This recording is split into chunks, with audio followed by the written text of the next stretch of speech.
노상원하고 문상호는 노상원은 전직 정보사령관이었고요. 문상호는 그때 당시 내란 때는 이제 그 현직 정보사령관이었죠. 12월 1일에 안산에 있는 롯데리아 햄버거 집에서 만나서 롯데리아는 또 무슨 참. 개혁 논의를 했다는 거 아니에요? 이게 웃기지 않아요? 무슨 왜 햄버거 집에서 모여서 이런 햄버거 먹으면서 이제 작전을 짠 거예요. 아휴. 작전을 예, 저 전직 투스타와 현직 투스타가 정보사령관 전현직이 이제 뭐 우스개를 하자면 예. 이제 미국계보다는 일본계가 좋다 뭐 이런 것 같고 그래서 맥도날드보다는 롯데리아다. 그러니까 뭐 역시 이 네. 정권에서는 뭐 네. 근데 이제 그 우스개고 좀 진지한 쪽으로 해석을 하자면은 네. 이 사람들이 어쨌든 간에 자기들은 뭐 거의 영화 주인공이잖아요. 그렇죠. 스파이다이거 아닙니까? 그렇죠. 정보사가. 예, 그게 그래서- 특성화돼 있겠지. 예, 오히려 이렇게 도심이지 않습니까 여기가? 그거 맞아요. 예, 도심 한가운데고 예. 뭐 햄버거 집에서 그랬겠느냐라고 나중에 그렇게 얘기를 하기 위해서 일부러 이런 거 아니냐라는 해석도 가능할 것 같아요. 기술적으로 보면요, 제가 그 잠깐 그 독일 연수했었을 때 나토 국방대학원 교수한테 배운 걸로는 가장 도청을 피하기 쉬운 장소가 혼란하고 사람이 많은 곳. 그렇지. 첫 번째, 백색소음. 예, 두 번째가 그것보다 더 좋은 것은 공원에서 둘이서 계속 걸으면서 이야기하기. 요게 이제 가장 좋은 도청을 피할 수 있는 가장 좋은 방법입니다.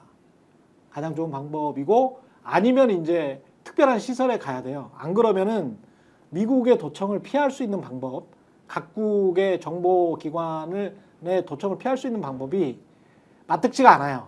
특히 우리나라처럼 이 시설이 취약한 곳에서는 굉장히 힘듭니다. 그러니까 이제 무조건 혼잡한 곳을 가라. 아니면은 길거리를 막 배회하면서 이야기해라. 예, 근데 윤석열 씨와 일부는 건물 안에서 이야기를 했고 벙커 안에서 이야기를 했기 때문에 일부가 세나간 것 같다라는 생각은 제가 계속 갖고 있습니다. 혹시 그 예전에 90년대 예. 언론사 있을 때 예. 유선 전화 들면 찌익 하는 소리 들리면 그렇죠. 이거 도청당한다는 얘기 혹시 그렇지, 하고 그러지 않았어요? 그랬었죠. 그래서 위원회 있을 때 이명박 때 계속 그만두라고 하고 뭐 이상하게 법 바꾸라고 하고 계속 하는 상황인데 전화기만 들면 이상한 소리가 나는 거예요. 네. 그러니까 이걸 그 시절을 겪은 분들이거든요. 네. 그러니까 위원장이나 위원 이런 분들은 나이가 저보다도 훨씬 많으시는 분들이니까. 그래서 하다못해 그런 회의할 때도 TV 소리를 크게 켜놓고 대화를 작게 그렇죠, 하는 그렇죠. 이런 방식을 썼어요. 네. 그러니까 그걸 겪어본 사람들은 알아. 그러니까 정보기관에 있는 인간들은 더 잘 알겠지. 그러니까 가급적이면 소란스러운 곳이나 눈에 안 띄는 곳을 정한다고 생각했을 수 있죠. 우리 롯데리아에서 설마 이 나이 먹은 사람들이 햄버거 먹으면서 개업 논의하자 얘기했을까 설마. 합하면 별이 4개야. 그러니까. 전현직. 요즘에 그거 났어. 합하면 별이 4개야. 하기야 사실은 뭐 굳이 따지면 우리 나이랑 별 차이도 없어요. 별 저 지금 차이도 촬영관이. 없더라고. 그렇더라고. 우리 나이가 별 한 2개쯤 달 나이야. 근데 사실- 니들이 개맛을 알아? 얘들아 친구 개맛을 알아? 이제 이거랑 똑같은 거예요. 롯데리아에서. 이 두 분의 나이대가 네. 사실 취향도 아니지 않습니까? 롯데리아 햄버거가. 이거 롯데리아 보세요. 취향은 취향이에요 나는. 아 취향이세요? 아 비슷한 나는 나이대지. 롯데리아 새우버거 좋아해요. 새우버거 좋아하세요? 원래는 피시버거 좋아했는데 피시버거가 취향이 없어져가지고. 취향이 그래. 아, 취향이 독특한 거예요? 새우버거 맛 맛있는데. 아, 저는 하여간 뭐 좋아해요 그러면? 뭐 와퍼? 저는 이게 체인점은 잘 가지 않습니다. 버거는. 수제버거 칠까요 또? 네, 수제버거 아, 저는 나이프가 네. 같이 나와야 잘났어, 잘났어. 드시는 스타일이고. 네. 네. 네. 우리 김민아 평론가 취향을 물어보면 뭐 딱 뭐 비교가 좋아해요 될것 같아. 본인은? 저는 KFC를 많이 먹어왔는데 그 옛날이지 KFC. 오 나랑 네. 비슷한데. KFC 징거버거 많이 먹었습니다. 저랑 비슷한데? 아, 요즘 KFC 잘 안 가는데. 여기에서 핵심은 롯데리아 햄버거보다는 왜 민간인 투스타 출신의 정보사령관이 동원됐냐 또는 얘가 짰냐 노상원이가 짰냐 그냥 막 부르겠습니다. 이게 저 내란죄에 관련된 인간들이기 때문에 구속까지 당했는데 이게 뭐예요? 왜 이 원래부터 저 윤석열이 시킨 건가? 아니면 김영현 요 미친 인간들 아니에요, 진짜? 오늘 이 신문들을 쭉 보니까 네, 정보사라는 데가 이제 잘 알려진 부대는 아니지 않습니까? 그렇죠. 이제 이 방첩사보다도 사실은 덜 알려진 부대잖아요. 존재나 뭐 그 행태들이. 근데 그러다 보니까 자기들끼리만의 뭐 문화가 있는가 봐요. 그래서 뭐 영화 주인공들인 거죠. 퇴직한 이제 정보사 요원들도 일정한 영향력을 다 갖고 있다는 겁니다. 그래서 퇴직한 사람이고 민간인 신분인데도 자기들끼리 모이면 선배고 그 선배의 나름대로의 그 이런 지시나 뭐 이런 것들이 관철이 된다는 거예요. 또 자기들끼리는 요원이고 이래가지고. 그런데 거기다가 플러스 지금 뭐가 있습니까? 김용현이 뒤를 봐주지 않습니까? 김용현이 특수한 미션을 주지 않습니까? 근데 자기들끼리는 또 나름대로 요원이고 막 이러니까 그게 또 그런 일도 있는 거다 생각을 하는가 봐요. 그런 게 먹혔다는 겁니다. 그래가지고 그게 말도 안 되는 곳인 거죠. 정보사라는 데가 지금. 이게 그러니까 대통령이 완전히 진짜 헌정을 물납게 한 거네. 민간인까지 해가지고 이 계엄을 했다는 거는 거죠. 그러니까 네. 김용현이 군 인사를 내고 있다고 하는 사실은 뭐 공지의 사실이나 다름없어요. 그러니까 예를 들면 노상원 후임을 정할 때 노상원의 의견을 들었을 수도 있고 예. 문상호 현 사령관 임명할 때도 그러니까 어떤 방식으로든 빚지거나 관계가 있었을 가능성이 굉장히 높은 거죠. 제가 지난번에도 얘기했었던 것 같은데 다른데 장성급 인사 다 냈는데 육군 쪽만 안 냈다는 거 아니에요? 왜 장성급 인사 내면 다 이동해야 되거든. 그렇지. 이동해야 되니까 지금 특전사령관부터 시작해서 수방사령관까지 다 이동해야 될 가능성이 있단 말이에요. 그거 안 하고 있었던 거야. 그 이번 계엄하고 자연스럽게 연결될 수밖에 없잖아요. 예. 김용현이 윤석열 정권 들어서고 난 다음부터 군인 인사에 개입했다는 얘기는 끊임없이 나왔단 말이에요. 정보사 인사도 개입했을 가능성이 매우 높은 거지. 그러니까 다 선후배로 묶여있는 사람들 가운데 그렇게 의견을 전달하거나 자기들 딴에는 또 조심스러울 수도 있잖아요. 왜냐하면 같은 육사든 그렇다 선후배 관계라 하더라도 다 친한 건 아니잖아. 근데 내가 뭐 영향력을 행사했다고 해가지고 가가지고 야 너 계엄할래? 이러면 누가 그걸 고지고대로 그 이해하고 받아들이겠어요? 미친 거 아니야? 이런 소리 하지. 그러니까 정말 더 가까운 사람을 통해 가지고 그런 얘기들이 오고 가게 만들었을 수도 있는 거지. 예. 그죠? 우리가 상상하잖아. 그러니까 이미 정보사는 그 조짐이 있었던 게 기억을 하실 건데 정보사 하극상 사건이라고 있습니다. 그 정보사령관하고 그치. 정보사령관하고 그 밑에 있는데 선배 육사 출신 선배인 요 사람하고 싸움이 나가지고 서로 맞아요. 고소고발하고 이러면서 예. 정보사 내부의 정보가 밖으로 나오고 난리가 난 적이 한 번 있어요. 그게 뭐냐면 정보사 외부에 있는 어떤 공간을 이 정보사가 쉽게 얘기하면 가라로 만든 막 이런 단체를 통해서 공작을 하고 뭐 공작 이런 걸 여러 사무실을 가지 이용했다는 거지. 예, 그 사무실을 가지고 그런 공작에 활용을 하는데 이거를 정보사령관의 의향과는 달리 활용을 하는 문제가 있어가지고 둘이 충돌을 해가지고 이게 조율이 안 돼갖고 싸우거든요. 근데 이게 이제 사건의 내용을 설명하면 이런 얘기지만 그 둘이 근데 왜 싸워가지고 법정으로 왜 갑니까? 분명하게 지휘 체계가 있는 거고 위아래가 있는 건데 아무리 육사 선배가 밑에 있다고 하더라도 자기가 육사 선배라고 위에 사람을 들이받습니까? 그렇죠. 한 사람은 사령관이고 한 사람은 그 밑에 있는데 예. 근데 요 관계가 왜 이렇게 되느냐? 한 사람은 자기가 대통령 라인이라고 생각하고 아니 저 김용현 라인이라고 생각하고 한 사람은 자기가 신원식 라인이라고 생각을 해서 그래서 빚어진 일인 거예요 이게 그 당시에. 근데 신원식 라인이 집니다. 김용현 라인이 이기고 그때 그 사령관이 지금의 문상호 사령관이에요.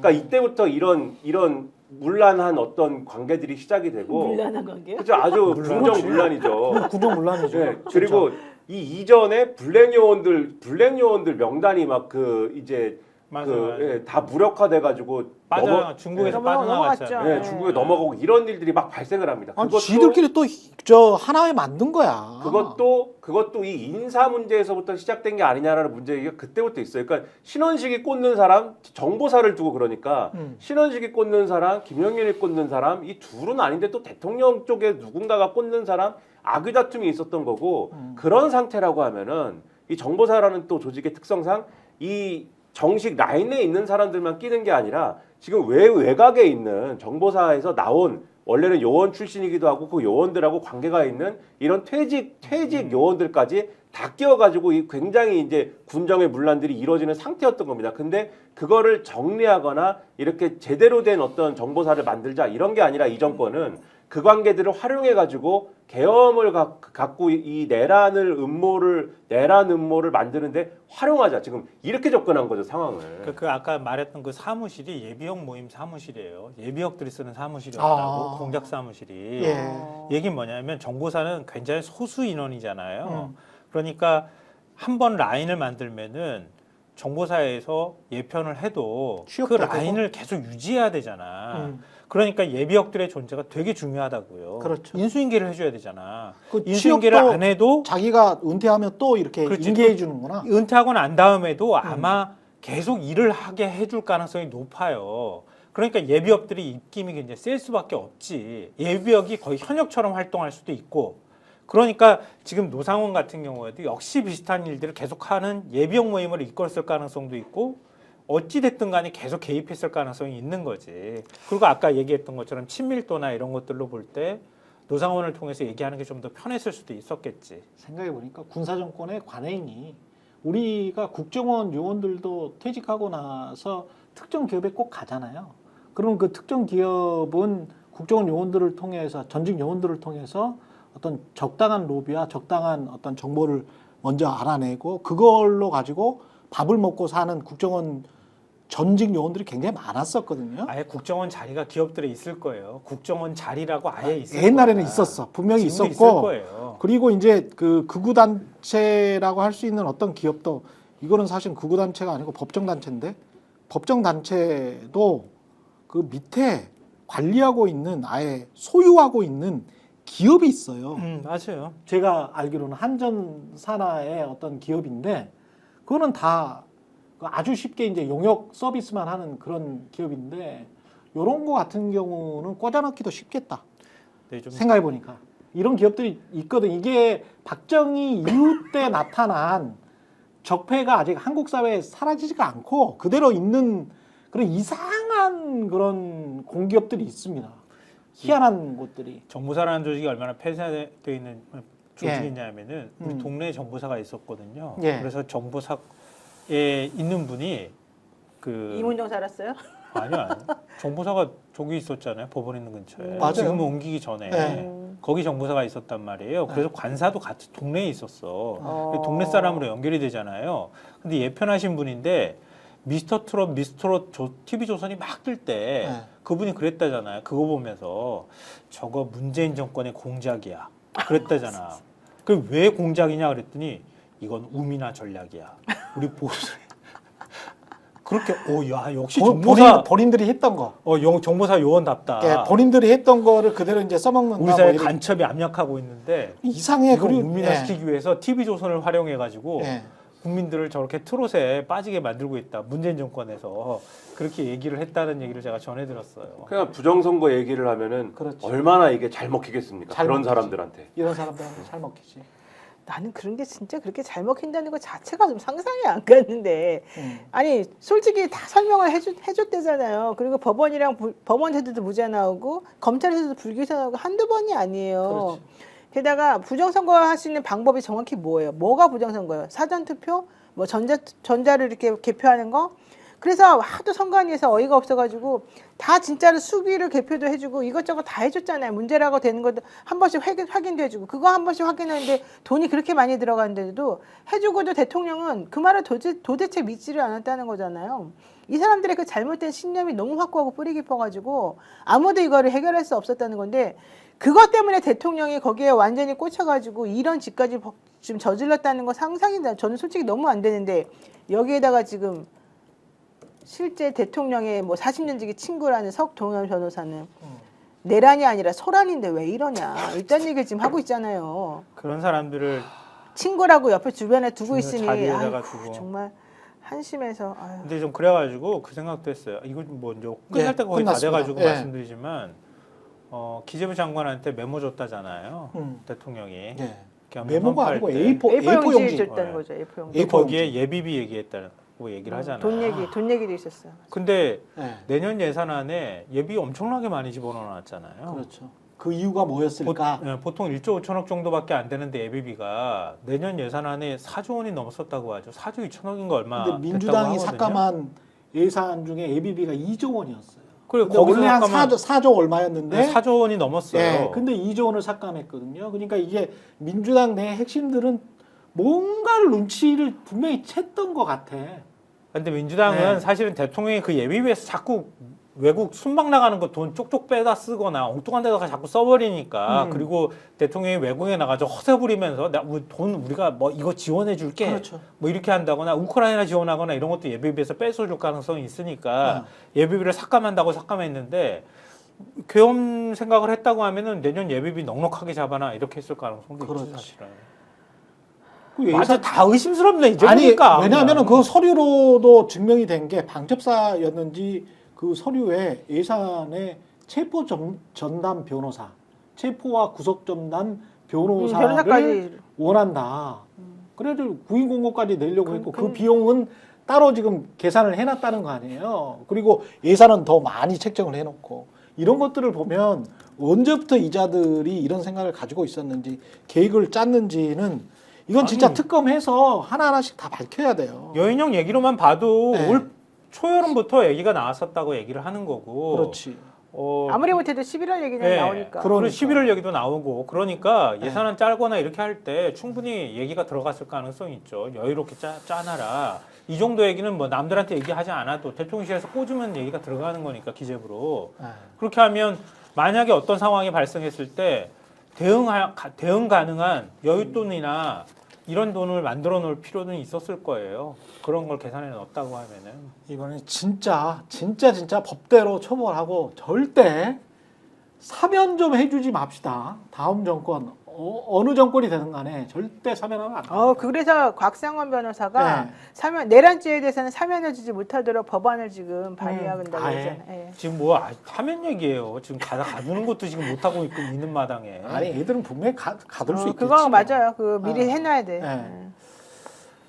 최근에 정치본색 여기까지 하겠습니다. 노영희 변호사, 김성환 시사평론가, 김민아 시사평론가 함께했습니다. 고맙습니다. 고맙습니다. 스픽스는 말하는 언론입니다. 대세는 유튜브, 그중에서 스픽스. 좋아요, 댓글, 구독, 알림 설정.